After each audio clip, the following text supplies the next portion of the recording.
Hi, I'm Zinnia Reston. I would like to thank all of you for being here and for SSF for giving me this opportunity. I am going to be a rising senior at the Bush School, and for my research project here, I wanted to look at intraoperative awareness and specifically BIS-guided anesthesia and if it could possibly help to reduce the risk of intraoperative awareness. So to start off, I want to define intraoperative awareness, and it's basically the explicit memory of surgical events. So in postoperative care, if a patient remembers any event such as like a sound or someone's face that they would not know unless they were awake in the OR, that counts as intraoperative awareness.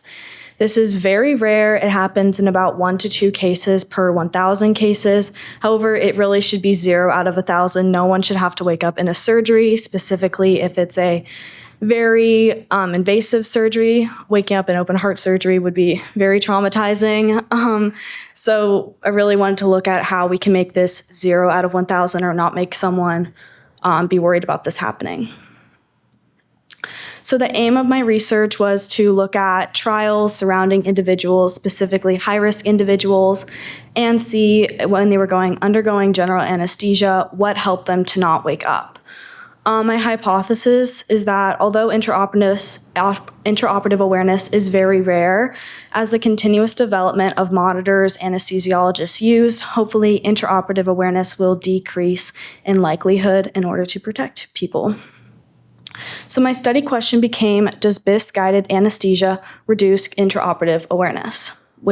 And BIS-guided anesthesia is a specific way that anesthesiologists read anesthesia to understand the consciousness of a patient. And so my methods of my study was I looked at recent studies from 2004 until last year, and I excluded anyone that was not an adult, so 17 and under, and I looked at trials and case studies and systematic reviews. So before I dive in specifically into BIS monitoring, I want to talk about intraoperative monitors in general. So intraoperative monitors are used in most surgeries to help surgeons and anesthesiologists assess the consciousness of the patient during the surgical procedure.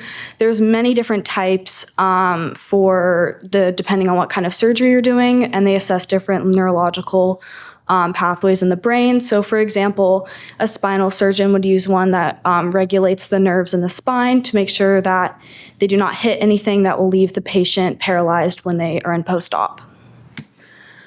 So now I'm diving into BIS-guided anesthesia, which stands for bispectral index monitoring, and it measures the depth of anesthesia based on your brain waves and like how conscious you are. It understands how awake you are, and it's rated on a scale of 0 to 100. So if you look at the figure on the left, 100 means you're awake. This varies differently, but typically like 90 to 100 means the patient is awake. And as they get closer and closer to 0, their consciousness is less and less. And anywhere from 20 to 0 is pretty bad because it means you're going near no brain function. So in surgery, surgeons and anesthesiologists hope to have a BIS value between 40 and 60 to indicate that the patient has enough general anesthesia in their system in order to not wake up. This is what helps to reduce intraoperative awareness and people waking up during their procedure. This is what the images show, kind of what the rating looks like and how it reads. The patient on the right is most likely awake due to the score of 93. So this is what an anesthesiologist sees when they're reading a BIS chart. I just want to give you a little rundown of kind of how you would read it as an anesthesiologist. The pink lines represent the amount of anesthesia that the patient has, so the concentration of anesthesia that they've inhaled and how it changes throughout the procedure. And it represents that in terms of your brain consciousness. And then the blue lines represent your BIS value, so that 0 to 100 scale. And then the gray shading is the 40 to 60 range of where anesthesiologists hope patients are. So looking at my first trial, I looked at a very large test group. It was about 2,463 adult patients that were deemed high risk of intraoperative awareness. They were randomly assigned. Half of them would receive BIS-guided anesthesia during their surgery, and the other half would receive routine care, so they would not have that monitored in the OR room. And after the surgery, patients were assessed for awareness at 2 to 6 hours, 24 to 36 hours, and then 30 days after their surgery by people that were unaware to what they received. So they did not know if they had general care or BIS-guided to ensure that there was no bias.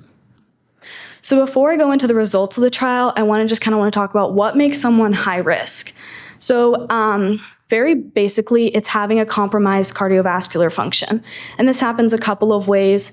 One of them is smoking, because this causes buildup in arteries and can make your heart have problems. Obesity also, because it also causes buildup in your arteries and raises risk of heart failure. Age, because as you age, your arteries get more stiff, and you also it increases blood pressure and puts strain on your heart. And then there's also a unique case of having hereditary compromise, which would mean that you had a genetic mutation from birth that put you at a high chance of having heart problems just with your DNA. So the results of the trial, there were 2 reports of intraoperative awareness in the BIS-guided group, and there were 11 in the routine care group. So just looking at this, we can tell that BIS-guided anesthesia reduced the risk of awareness by 82%. However, when we look at the p-value, which my other interns have been talking about, it's not the most reliable data because it's so rare that it just could be totally circumstantial that these were the results. So I wanted to look more.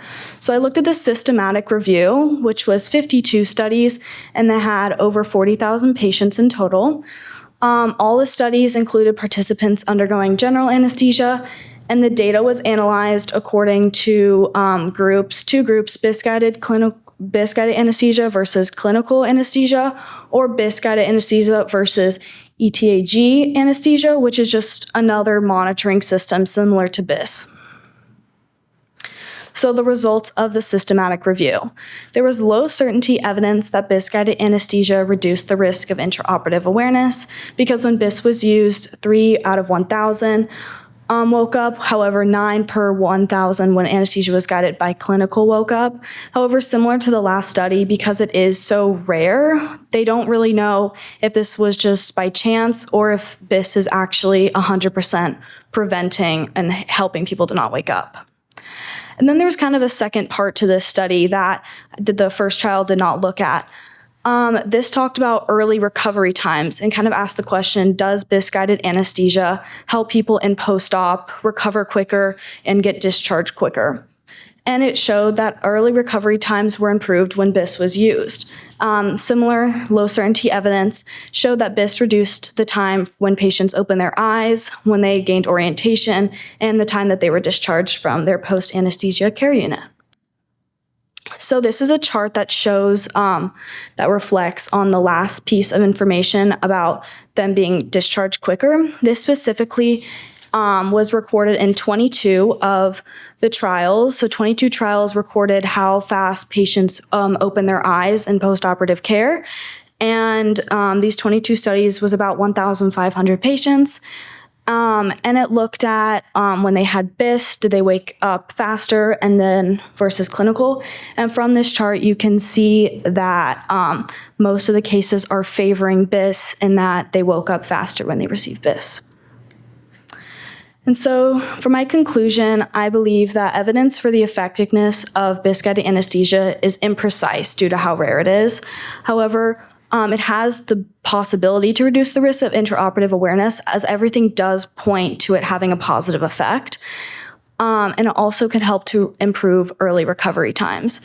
So kind of moving on in the future, as I said in the beginning with my hypothesis, I believe that monitors and the understanding of brain consciousness will develop and continue to grow, and anesthesiologists and surgeons will begin to understand more about patients being awake. And so I think that as this technology improves, hopefully intraoperatives will drop down to the ideal 0 out of no one will ever wake up in surgery.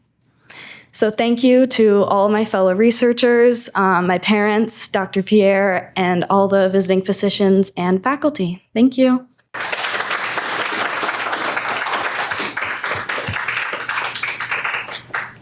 And does anyone have any questions? I'm just having so much fun listening to you guys this morning. So that was great. What a scary topic, huh? Yeah. It's fun to see what's going on at the other end of the OR for a surgeon. So I think you did a really great job looking at you picked an intervention and you identified a problem and you assessed how that intervention can be used to detect that problem. And I think you did a really good job on that. Do you have any ideas how you might in the future design a study so that you could see which patients are at risk for waking up during surgery?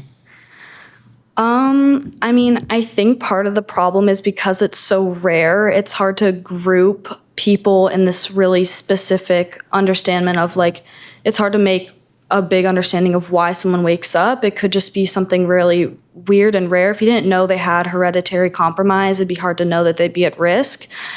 So I think that as technology improves, I don't know if there'd be a way to identify someone as high risk. There'd have to be a study about, I don't even know about the cardiovascular function, but also people have to be undergoing surgery in order to understand. So it's hard to there's no way to just test a group of people if they've never had a surgery before.